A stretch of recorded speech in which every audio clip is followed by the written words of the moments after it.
எனக்கென பிறந்தவ ரெக்க கட்டி பறந்தவ இவதான். அழுக்கில குலுக்குல இவளுக்கு இணை சொல்ல எவதான். ஊரையெல்லாம் இவதானே கூவி அழைச்சா.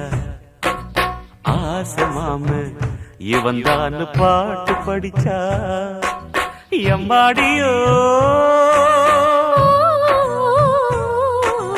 உனக்கென பிறந்தவ ரெக்க கட்டி பறந்தவ இவதான். என விட உனக்கு இங்கு மனசுக்கு பிடிச்சவ எவதான்.